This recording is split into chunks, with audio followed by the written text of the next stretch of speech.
welcome back to the Doctor Who Marathon. I'm your host McEdam, and today we're going to be talking about the 2023 Children in Need sketch, Destination Skaro, written by Russell T Davies and directed by Jamie Donahue.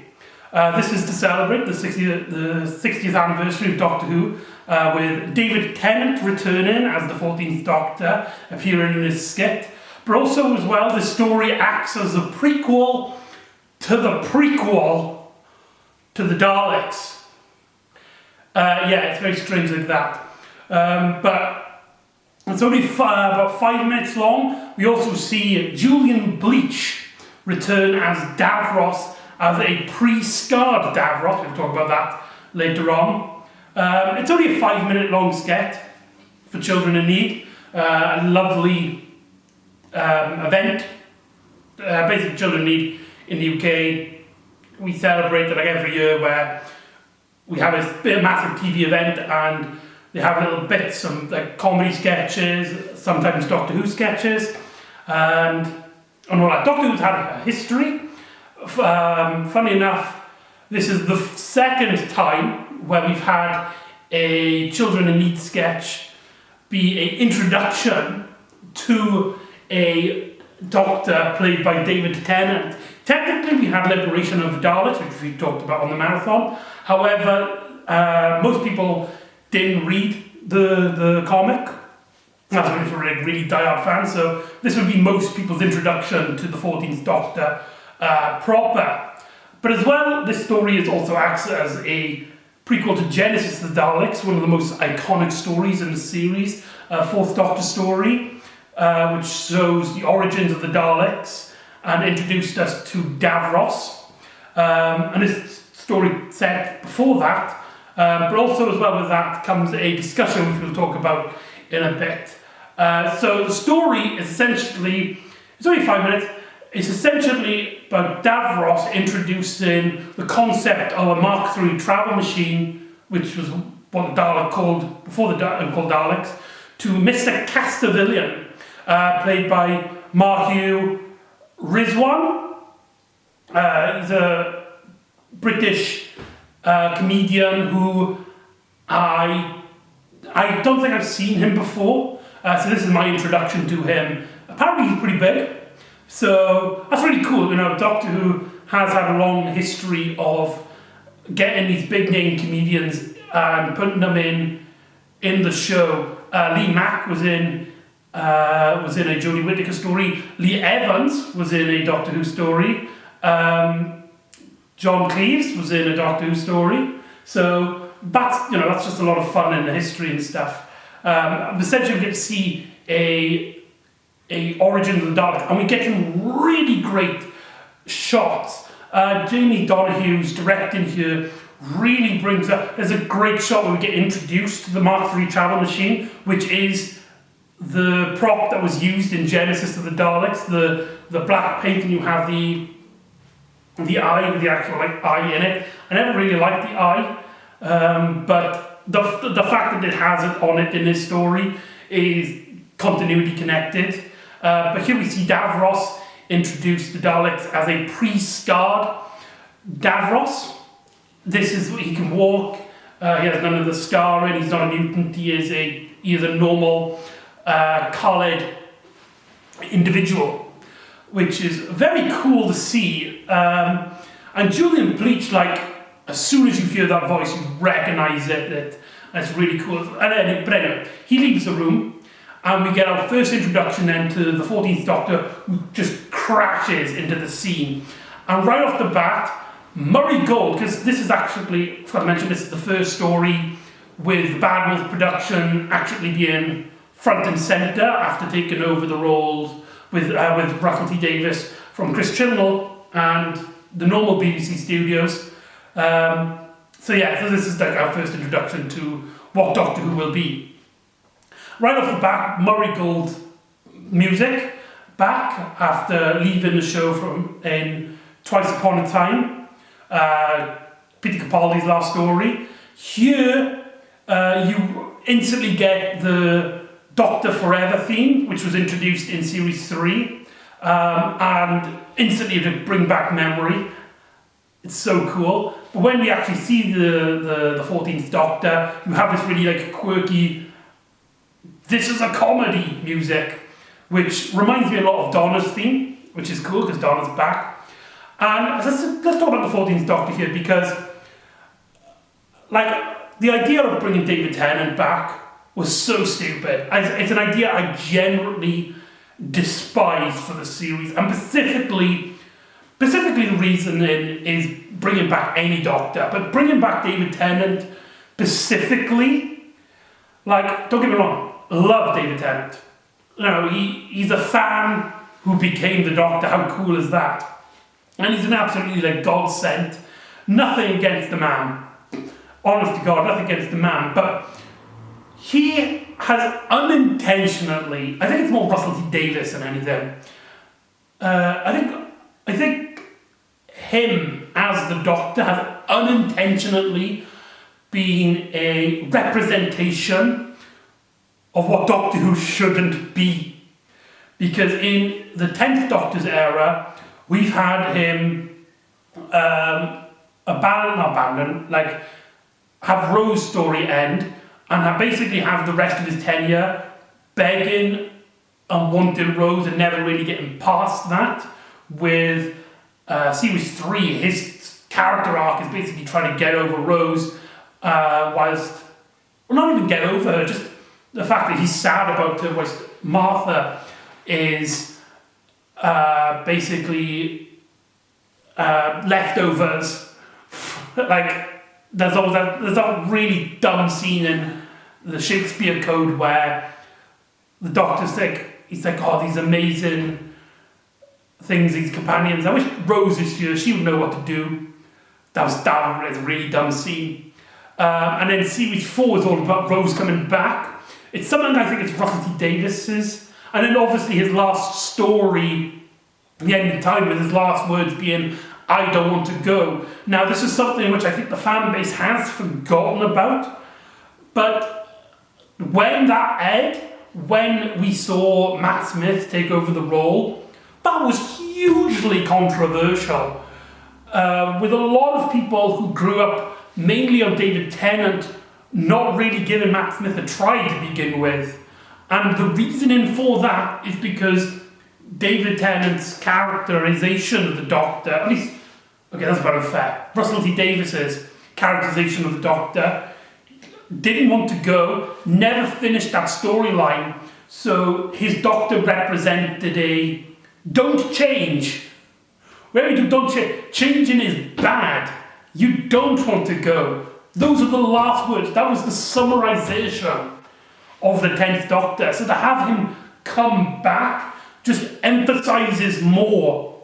Don't change. Change is bad. Stay in the comfort zone of it.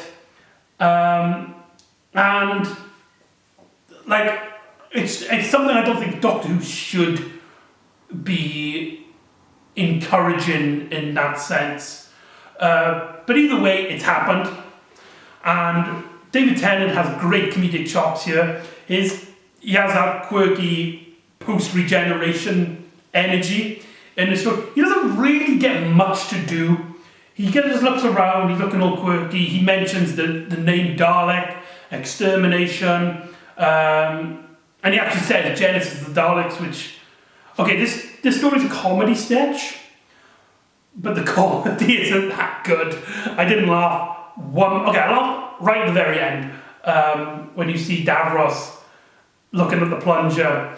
Basically, the TARDIS whacks this metal threatening claw that the Dalek has off, and the Doctor replaces it with a plunger, the iconic plunger, basically answering the question, why did the Daleks use the plunger? So that was like a really quirky. It's one of the things which I think if it happened in the actual series itself, I would heavily criticise and would think it's a really dumb idea and really silly, but it's a children in need comedy sketch.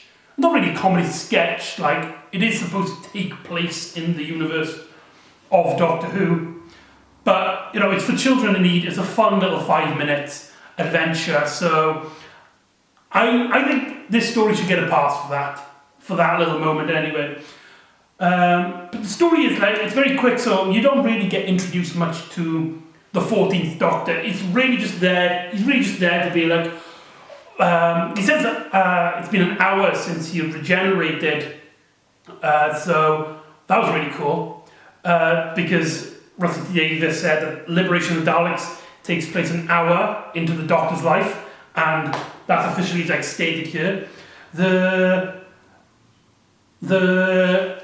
things that I really like about this little appearance of the 14th Doctor is that there's actually elements of the 13th Doctor in here, with the Doctor stating half an hour ago, I was this brilliant woman, brilliant being the 13th Doctor's catchphrase, and the fact like it's a line referencing a 13th Doctor line, as well as the Doctor instantly like befriending someone he's just met, very 13th Doctor, with Yaz, before realising like where he is and all that. So that was really cool. But it doesn't really introduce him much as a character. Compare this to Born Again, the Children in Need from 2005, which introduced the 10th Doctor. You had a purpose for the short, where you had Rose being very unsure. This is a person who doesn't know about regeneration, and from an audience perspective, they really connect with this character in that scene, and it's through that short where she starts warming up to the Doctor. He mentions references to their stories, and basically warms her up before the Christmas invasion. Here you don't really get that.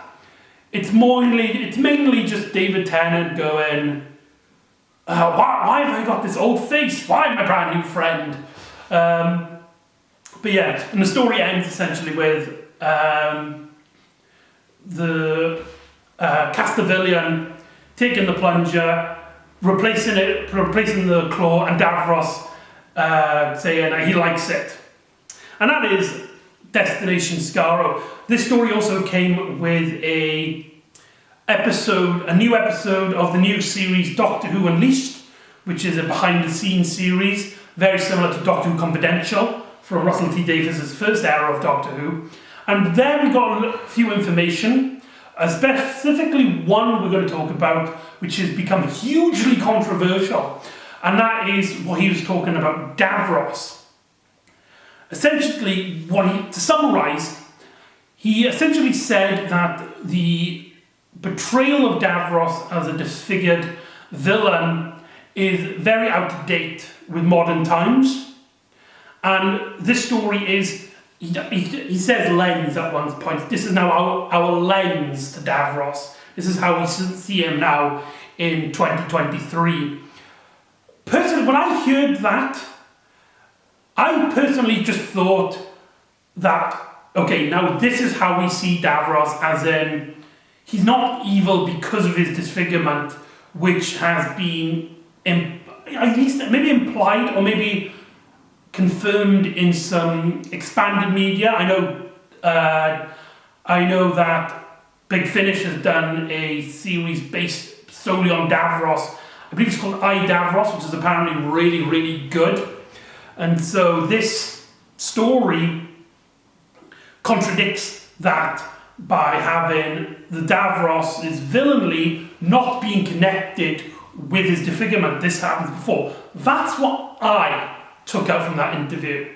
But I've been told by a lot of people, friends and people on the internet, that I think either they've interpreted or they've heard it somewhere else, or maybe I'm just didn't get the clear message, is that no, the idea is that from now on, this is what Davros is going to be. If Davros returns in the series, he's now going to be like this, and not the figured self.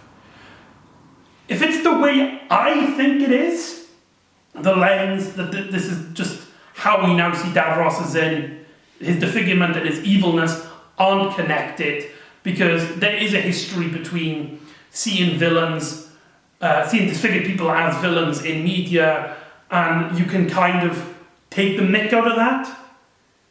I mean, we've all seen stuff like that, you know, like a kid in a wheelchair being bullied, like that kind of rubbish. You know what I mean?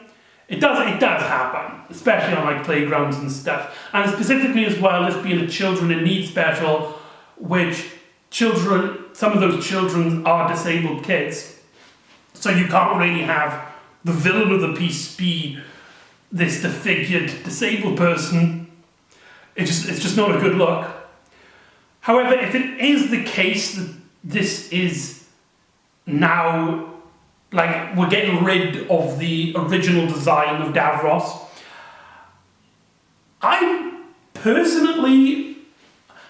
trying to be as left as possible, like, as left as I go, we should, you know, care for humanity, you know, it's stupid, but for a franchise, for this, I am kind of 50-50 if I'm going to be honest, because the original Davros design is so iconic,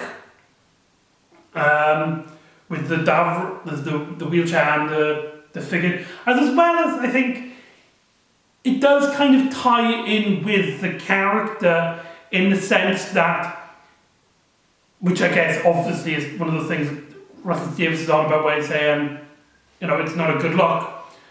But in terms of the character, he is so separated from, he basically sees himself as a Dalek. The iconic bit at the end of Genesis, the Dalek, where he doesn't even think that the Daleks would betray him because he is not a Dalek. He is a Khalid, and the Daleks obviously don't see that. So I think you will miss that interpretation of Davros. And I think I'm very torn specifically about it. I think it's a great idea to distance his villainness from his disabledness.